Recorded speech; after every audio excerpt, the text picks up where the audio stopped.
Quand je fais des divertissements, c'est film burkinabé que je regarde, le curé, l'Adi et autres, parce que c'est ça mon divertissement, moi.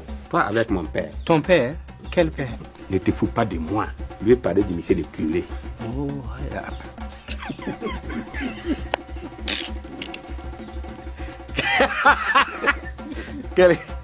quelqu'un qui n'a ni femme ni enfant. Et on l'appelle mon père. C'est lui qui recommence. Arrêtez vos enfantillages. J'aime beaucoup ce pays. C'est un plaisir d'être là et je crois qu'également la télévision nationale du Faso me devra quelque chose parce que c'est la première interview que j'accorde depuis 3 ans à une télévision étrangère. C'est une inauguration qui a beaucoup d'importance pour nous.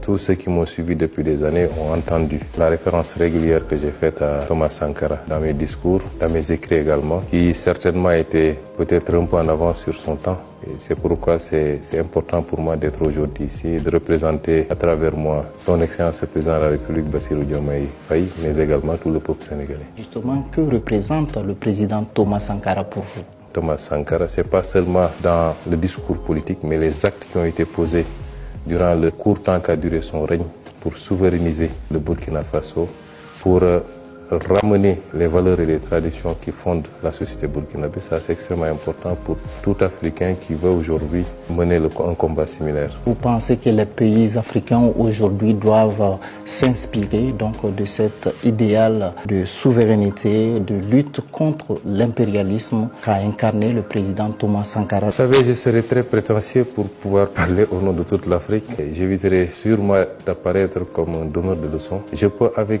beaucoup d'humilité, faire des suggestions pour le reste de l'Afrique. Dès lors qu'on a cette indépendance, c'est à nous de donner un contenu à notre souveraineté. Qu'est-ce qui a fait que durant toutes ces années, une bonne partie de nos leaders ont accepté de continuer de subir les dictats et les ordres venant d'ailleurs? Je prends l'image du Sénégal, depuis 1 an qu'on est au pouvoir, on a posé des actes de souveraineté. Je n'en veux pour preuve que la présence militaire. On a dit qu'on ne peut pas admettre au Sénégal qu'il y ait des bases militaires étrangères. Et pour tout pays qui avait une base militaire au Sénégal, on l'a notifié pour le dire que nous demandons à ceux qui retirent toutes les troupes du Sénégal. Et il y a 2 jours, une base militaire a été libérée et le processus prendra fin d'ici le mois de juillet et le Sénégal n'aura plus sur son sol de base militaire étrangère. Et c'est autant d'actes qui sont posés sur la gestion de nos ressources naturelles. Nous sommes ouverts pour le partenariat avec le monde entier, mais qu'il soit juste, équilibré et mutuellement gagnant. Nous souhaitons que ça puisse être le cas de tous les pays africains. Alors, quel regard vous portez donc sur le franc CFA? J'ai la chance d'être un homme politique qui a écrit des livres. Notre position a été toujours constante. Cette monnaie continuait à symboliser une présence coloniale, quoi qu'on dise. Mais le seul fait qu'on parle encore de CFA pose problème. Ça, c'est les aspects les moins importants. C'est symbolique. Le débat qu'on se pose, c'est est-ce que cette monnaie, telle qu'elle se présente aujourd'hui, est adaptée à nos options de développement. La monnaie CFA, arrimée à l'euro et à la zone euro, semble être une monnaie trop forte pour nos économies. Or, la logique dans nos pays, c'est d'aller vers une politique de substitution des imports. Nous sommes dans un ensemble qui présente ses avantages mais qui a des inconvénients. Nous poserons le débat avec nos partenaires. Pour le dire, nous devons évoluer. Si une solution est trouvée dans ce cadre-là, tant mieux. Mais si ce n'est pas le cas, nous assumerons notre responsabilité. Il y a beaucoup d'amalgames qui se font. Oui, c'est eux qui avaient dit qu'ils sortiraient. Un État se gère de manière responsable. Et nous sommes avant tout des panafricanistes. Tout ce qu'on peut faire pour rester dans la cohésion, nous le ferons. Mais si on se rend compte que ça ne va pas dans le bon sens et que ce n'est pas bon pour nous, le panafricanisme a ses limites également. Ça ne peut pas se faire au détriment des intérêts des États.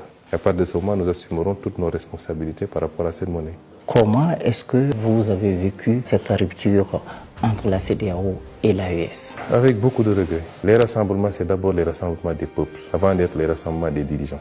Et les peuples continueront à être des peuples de la CEDEAO, quoi qu'on veuille. Parce que de part et d'autre des frontières, c'est souvent les mêmes populations avec les mêmes ethnies qui vivent. Notre zone est condamnée à vivre ensemble.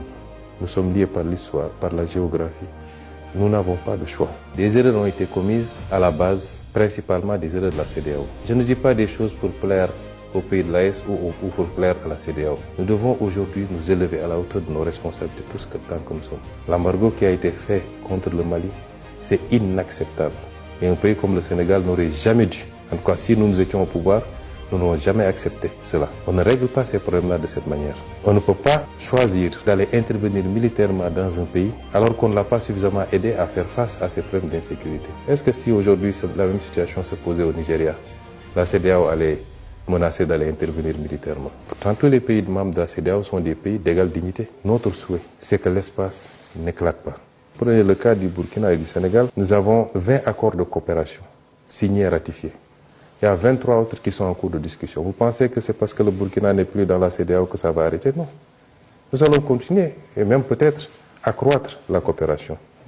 Les espaces sont des espaces politiques, des cadres politiques. Mais ce qui va se passer entre les États et les peuples va continuer. Peut-être sous ce chapitre, et je ne désespère pas, tôt ou tard, que les retrouvailles se fassent. Parce que nous avons un destin commun. Aujourd'hui, comment est-ce que le Sahel, à votre avis, donc, peut parvenir à juguler cette crise sécuritaire dans le Sahel? Ce n'est pas une crise du Sahel, c'est une crise de l'Afrique d'une manière générale et de l'Afrique de l'Ouest. Nous sommes tous, d'une manière ou d'une autre, sous la menace. Féliciter également et rendre hommage au peuple burkinabé pour sa résilience. Parce que ce n'est pas évident de faire face à une menace asymétrique. Présenter aussi nos condoléances pour toutes les vies humaines perdues. C'est douloureux.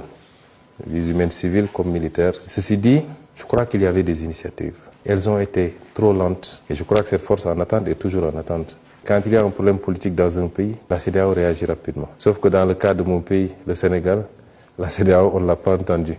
Quand nous-mêmes, on était martyrisés et j'étais en prison, on a vécu beaucoup de choses, on n'a pas entendu la CEDEAO. Le terrorisme ne connaît pas de frontières, il ne connaît pas de pays, il ne connaît pas d'entité AES ou d'entité CEDEAO.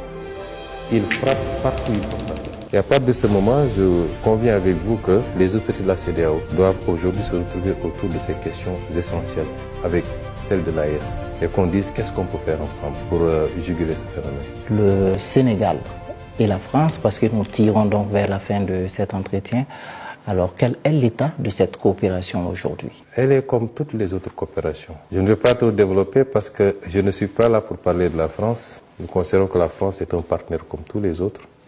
Nous n'avons rien contre elle. Que là, je m'adresse à une certaine opinion africaine parce qu'on se trompe souvent de combat. Il faut qu'on sorte d'une posture où c'est comme ça ou c'est rien. On a été suffisamment divisé pendant trop longtemps et quelquefois sur des détails.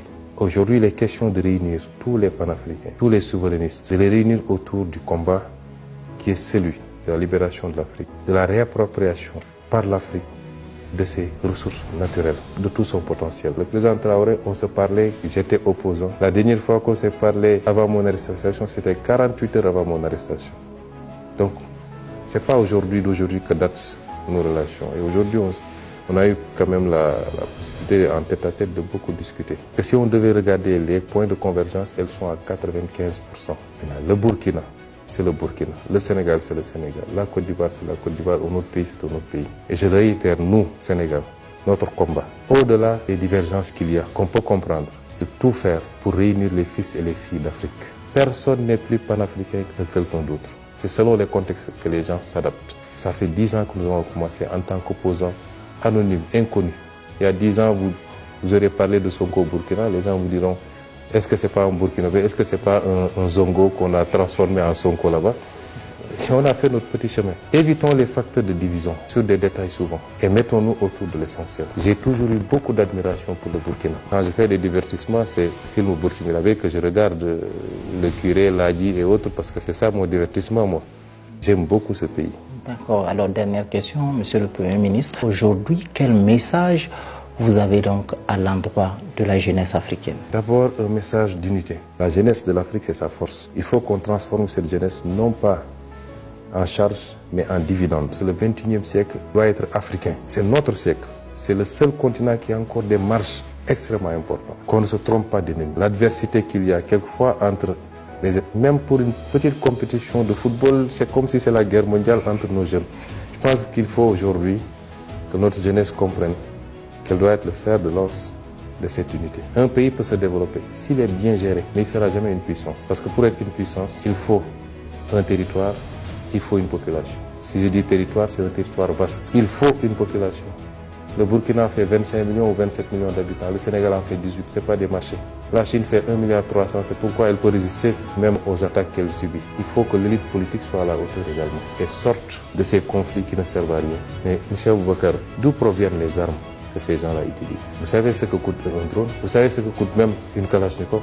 D'où proviennent ces armes-là? Il y a des gens qui leur donnent ces armes. Mais en le faisant, ils n'attaquent pas le Burkina, ils attaquent toute l'Afrique. Et c'est une réponse commune qu'il nous faut. Je le réitère et c'est là où je vais chuter. Les deux enjeux fondamentaux, la sécurité et le développement économique. Malheureusement, on perd beaucoup de temps sur le débat politique. Merci, Monsieur le Premier ministre, de nous avoir accordé cette interview. Tout le plaisir donc était pour nous. Madame, Monsieur, merci d'avoir suivi cet entretien que nous a accordé le Premier ministre du Sénégal, Ousmane Sonko.